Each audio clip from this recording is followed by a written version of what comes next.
नमस्कार, हरियाणा न्यूज देखने वाले सभी दर्शकों का मैं राजविंदर कौर स्वागत करती हूं। खबरों की शुरुआत से पहले एक नजर हेडलाइंस की ओर।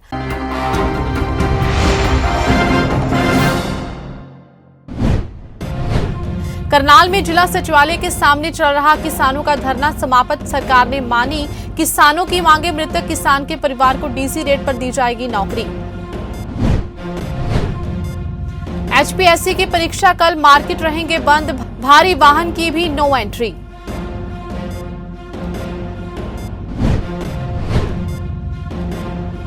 यमुनानगर में एक महिला की गला घोंटकर कर दी हत्या।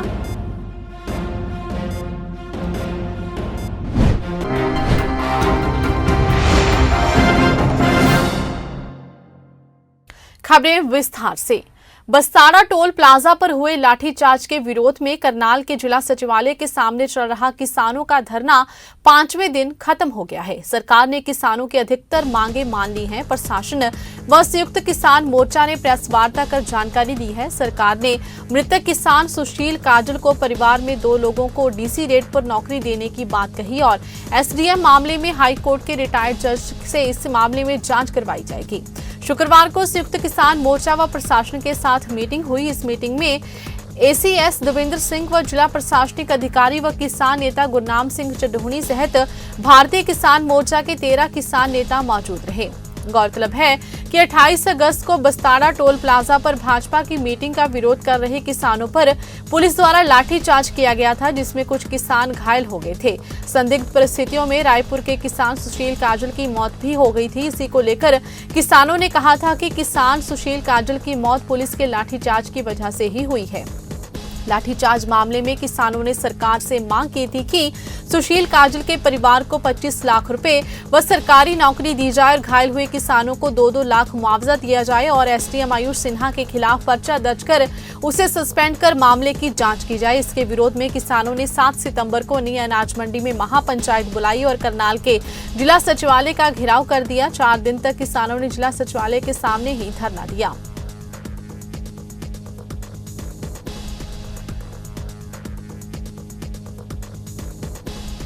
हरियाणा लोक सेवा आयोग यानी एचपीएससी द्वारा हरियाणा सिविल सेवा व अन्य अलाइड सर्विसेज की 12 सितंबर को परीक्षा होगी। इसके चलते शहर के मार्केट बंद रहेंगे। साथ ही भारी वाहनों के प्रवेश पर भी रोक रहेगी। परीक्षा सामग्री और स्टूडेंट समय पर परीक्षा केंद्र पहुंचे, इसके लिए ये निर्णय लिया गया है। वहीं परीक्षा उपरांत गुरुग्राम, फरीदाबाद सहित अन्य शहरों के लिए अतिरिक्त बसें चलाई जाएंगी। सभी परीक्षा केंद्र पर सीसीटीवी व जैमर इंस्टॉल कर दिए गए हैं और सभी आज से काम कराना भी शुरू कर देंगे।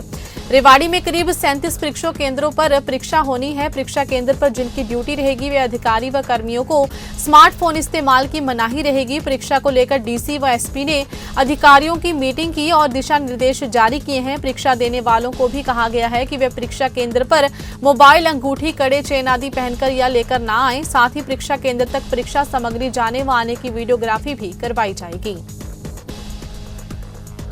फरीदाबाद के जरौंदा मेट्रो स्टेशन के पास एक संदिग्ध सूटकेस मिलने के बाद इलाके में हड़कंप मच गया। मामले की जानकारी मिलते ही सीआईएसएफ और पुलिस विभाग के अधिकारी मौके पर जा पहुंचे और सूटकेस को खोला गया, लेकिन गनीमत रही कि सूटकेस में कोई भी संदिग्ध सामान नहीं था। दरअसल किसी ने मेट्रो स्टेशन के पास सूटकेस मिलने की सूचना पुलिस को दी और आनन फानन में सीआईएसएफ और पुलिस के जवान मौके पर पहुंचे। इसके बाद सूटकेस में विस्फोटक सामग्री होने की आशंका को देखते हुए बम निरोधक दस्ते को भी बुलाया गया। एसएचओ मैदान गोपाल के मुताबिक बम निरोधक दस्ते ने ब्लास्ट के बाद इस सूटकेस को खोलकर देखा तो इसमें कोई भी संदिग्ध वस्तु नहीं मिली। खतरा टलने के बाद पुलिस और स्थानीय लोगों ने राहत की सांस ली।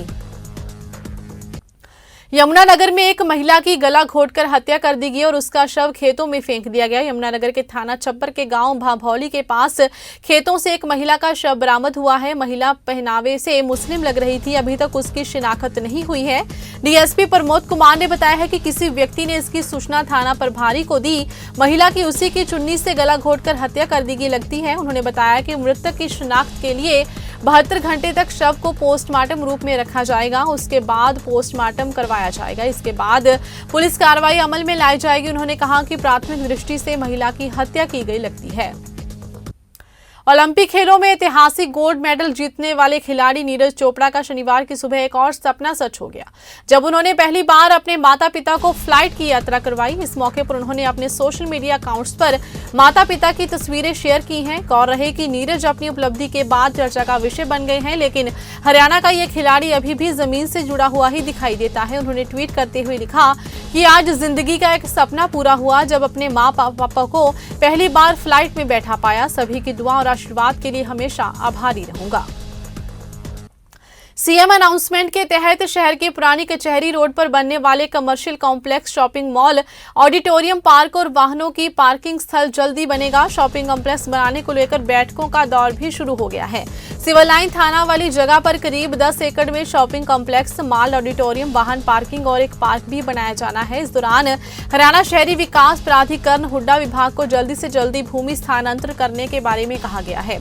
वहीं सिविल लाइन थाना पहले ही हुड्डा विभाग सेक्टर 19 में शिफ्ट हो चुका है, जबकि जल्द ही 1-2 सप्ताह में नगर परिषद को भी भूमि हुड्डा सेक्टर 19 में उपलब्ध करवाई जाएगी। बिल्डिंग तैयार होते ही नगर परिषद भी सेक्टर 19 में अपने नए भवन में शिफ्ट हो जाएगा।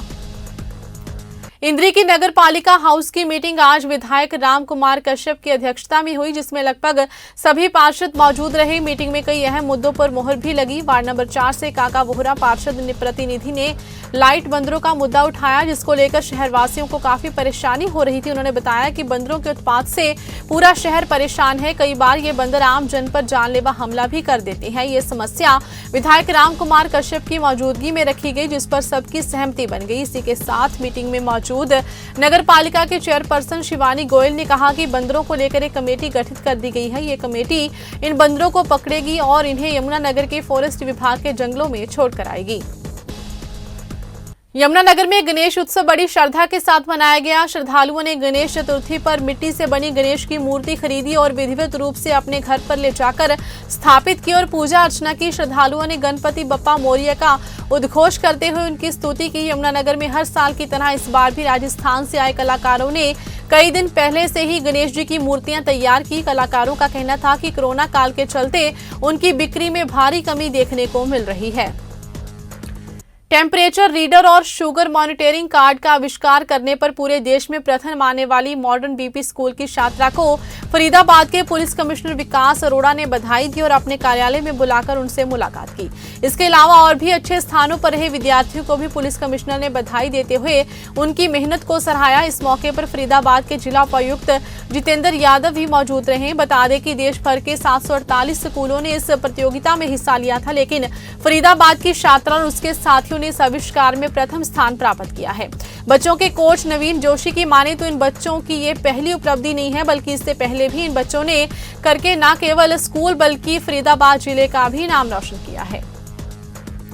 खेतों में लगे ट्यूबवेलों से केबल चोरी करते हुए एक व्यक्ति को ग्रामीणों ने रंगे हाथों काबू किया है। ग्रामीणों द्वारा पकड़ा गया युवक अहरवा गांव के खेतों से ट्यूबवेल चलाने में काम आने वाली तार चोरी कर रहा था। ग्रामीणों की पकड़ में आए युवक के 2-3 अन्य साथी अंधेरे का लाभ उठाकर मौके से फरार हो गए। आरोपी युवक गांव अहरवा का ही रहने वाला बताया जा रहा है। फिलहाल हरियाणा न्यूज में बस इतना ही। मुझे दीजिए इजाजत। धन्यवाद।